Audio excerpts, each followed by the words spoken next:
Have you ever met someone who treats their birthday like it's just another Tuesday? No party, no post, no celebration. While the rest of the world is blowing out candles and making wishes, they're doing laundry, going to work, maybe ordering takeout like it's any other night. And you might think they're just being humble, or maybe they forgot. But here's the thing, they didn't forget, they just don't care. And that says a lot more about their psychology than you think. Today, we're diving into the mind of people who treat their birthday like a normal day. What makes them different? What are they protecting? And why does the idea of celebrating themselves feel so uncomfortable? Let's decode it. Most people love birthdays because it's their day. The attention, the love, the validation. But for some, that spotlight feels like an interrogation lamp. Psychologists call this social discomfort tied to self-focus. These people aren't shy necessarily, they just don't enjoy being the center of attention when it feels forced or performative. They'd rather blend in, observe, contribute quietly. The idea of everyone singing happy birthday while they sit there, frozen, smiling awkwardly, that's not joy, that's anxiety. And they'd rather skip the whole thing than endure 2 minutes of forced celebration.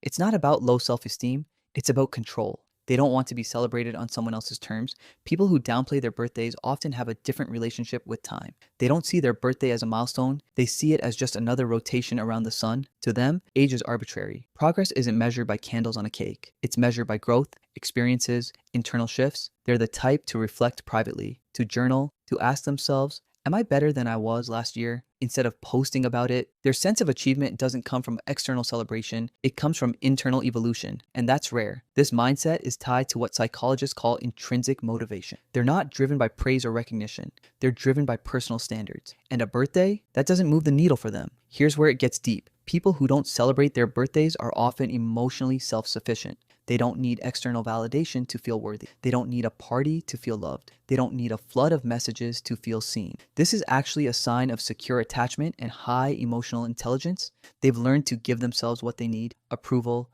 affection, acknowledgement. They're not waiting for the world to remind them they matter. They already know. And that can be misunderstood. People might think they're cold, distant, ungrateful, but really, they're just not dependent on external celebration to regulate their self-worth. That's powerful. Some people skip their birthday because they see it for what it's become: a commercialized ritual. The cake, the gifts, the Instagram story, the pressure to perform happiness. To them, it feels hollow, manufactured, like everyone's just going through the motions. They'd rather have one meaningful conversation than 10 surface-level happy birthdays from people who wouldn't notice if they disappeared tomorrow. This ties into a personality trait called conscientiousness. They value authenticity over tradition, depth over display. They're not anti-celebration, they're anti-fake. And modern birthday culture, it can feel very fake. Not every reason is philosophical. Sometimes people avoid their birthday because it's tied to pain. Maybe they lost someone close to them around that time. Maybe their childhood birthdays were traumatic or disappointing. Maybe celebrating feels like pretending everything's okay when it's not. Psychologists call this anniversary reactions, emotional responses triggered by specific dates. For these people, their birthday isn't neutral, it's loaded, and avoiding it is a form of emotional self-protection. They're not being difficult, they're surviving. And sometimes, kindest thing you can do is respect that. Some people treat their birthday like a normal day because they're wired for output.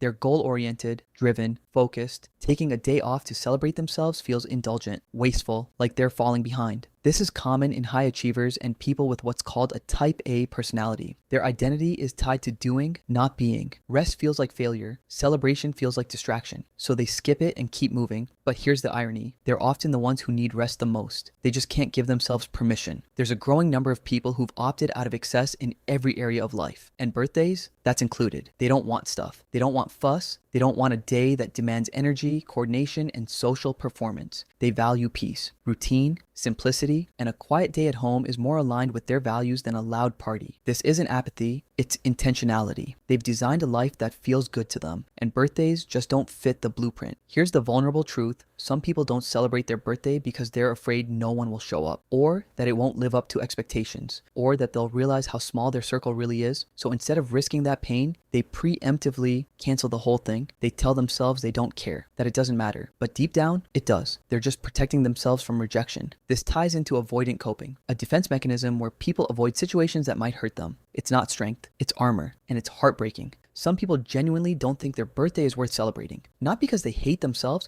but because they don't see themselves as special. They see themselves as ordinary, equal, just another human trying to get by. This is tied to a trait called low self-monitoring. They don't seek social approval or try to manage how others perceive them. They're humble to a fault. And while that's admirable, it can also mean they undervalue their own existence. They deserve to be celebrated. They just don't believe it yet. Some people skip their birthday because they've embraced a deeper truth: nothing lasts, not youth, not time, not life itself. And celebrating one more year feels absurd when you're hyper aware of mortality. This mindset is common in people who've experienced loss, illness, or existential reflection. They're not depressed, they're awake. And once you see life as fleeting, a birthday cake starts to feel trivial. But here's the paradox. Acknowledging impermanence should make celebration more meaningful, not less. Because if time is short, shouldn't we honor it? So what does all this mean? People who treat their birthday like a normal day aren't broken. They're not cold. They're not missing out. They're just wired differently. They find meaning in other places. They celebrate in quieter ways. They don't need external rituals to feel whole. But here's the thing. If you're one of these people, it's okay to let yourself be celebrated, even if it feels awkward, even if it feels unnecessary. Because the people who love you aren't celebrating your age. They're celebrating your existence. And that's worth something. And if you know someone like this, don't force it. Don't guilt them. Just show up in the ways that matter to them. A text, a call, a quiet acknowledgement. That's enough. Because at the end of the day, we all want to feel seen. We just need it in different ways. If this resonated with you, hit that subscribe button. Share this with someone who gets it. And let me know in the comments, do you celebrate your birthday or do you let it pass like any other day? Thanks for watching. See you in the next one.